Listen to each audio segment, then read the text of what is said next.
ओम शांति।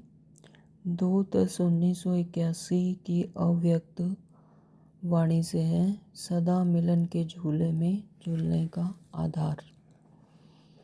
तो बाबा ने इसमें कहा कि सभी सदा साक्षी स्थिति में स्थित हो, हर कर्म करते हो।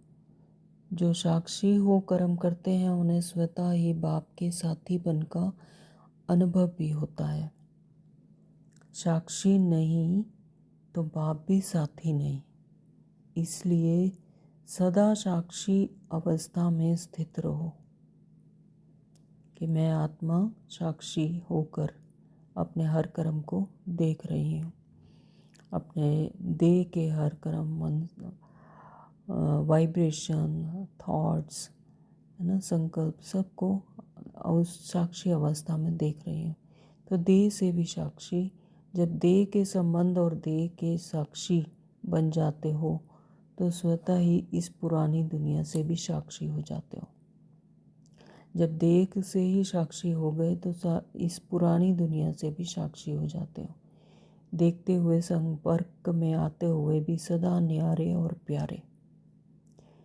बाबा कहते यही स्टेज सहज योगी का अनुभव कराती है।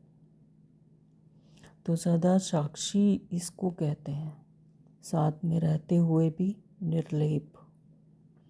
आत्मा निर्लेप नहीं है, लेकिन आत्म अभिमानी स्टेज निर्लेप है, अर्थात माया के लेप व आकर्षण से परे है। न्यारा अर्थात निर्लेप। मैं करते हुए भी नहीं कर रही हूँ कोई कार्य, कर्म मैं एकदम न्यारा और प्यारा, निर्लेप। तो सदा ऐसी अवस्था में स्थित रहते हो, बाबा क्वेश्चन कर रहे हैं। किसी भी प्रकार की माया का वार ना हो।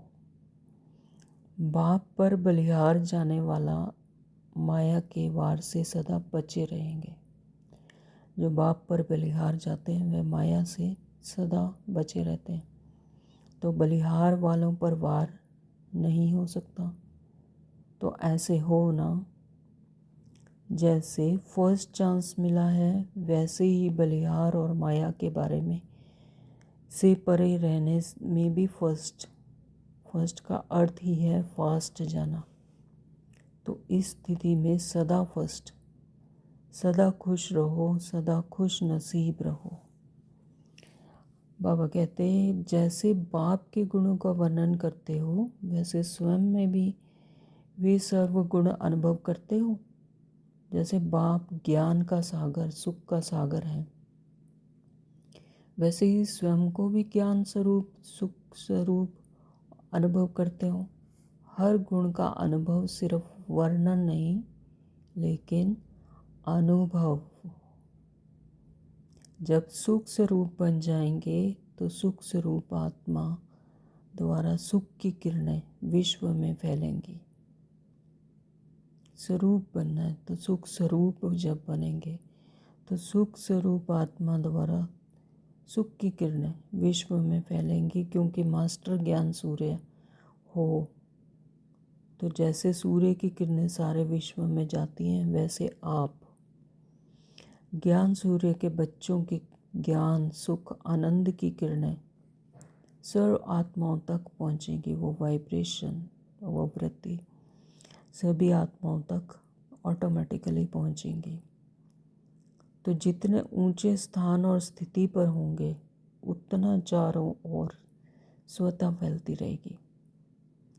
यानी मैं उस परमात्मा की गोद में बैठी हुई आत्मा, तो वो वाइब्रेशन चारों ओर स्वतः ही फैलती रहेंगी। तो ऐसे अनुभवी मूर्त हो। सुनना सुनाना तो बहुत हो गया। बाबा कहते हैं अभी अनुभव को भी बढ़ाओ। बोलना अर्थात स्वरूप बनना, सुनना अर्थात स्वरूप बनना, स्वरूप बनना मेन है।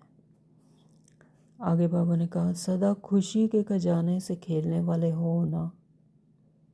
खुशी भी एक खजाना है जिस खजाने द्वारा अनेक आत्माओं को मालामाल बना सकते हो। आजकल विशेष इसी खजाने की आवश्यकता है। और सब हैं लेकिन खुशी नहीं। आप सबको तो खुशियों की खान मिल गई है, बाबा मिल गए तो खुशियों की खान मिल गई, तो अनगिनत खजाना मिल गया है। तो खुशी के खजाने में भी वैरायटी है ना, कभी किस बात की खुशी तो कभी किस बात की खुशी, तो कभी बालकपन की खुशी तो कभी मालिकपन की खुशी। कितने प्रकार की खुशी के खजाने मिले हैं, वो वर्णन करते हुए औरों को भी मालामाल बना सकते हो। तो इन खजानों को सदा कायम रखो और सदा खजानों के मालिक बनो। सदा बाप द्वारा मिली हुई शक्तियों को कार्य में लगाते रहो। बाप ने तो शक्तियाँ दे दी हैं, अब सिर्फ उन्हें कार्य में लगाओ। सिर्फ मिल गया है इसमें खुश नहीं रहो, लेकिन जो मिला है वो स्वयं के प्रति और सर्व के प्रति यूज़ करो, प्रयोग करो, तो सदा मालामाल अनुभव करेंगे। ओम शांति। Thank you Baba.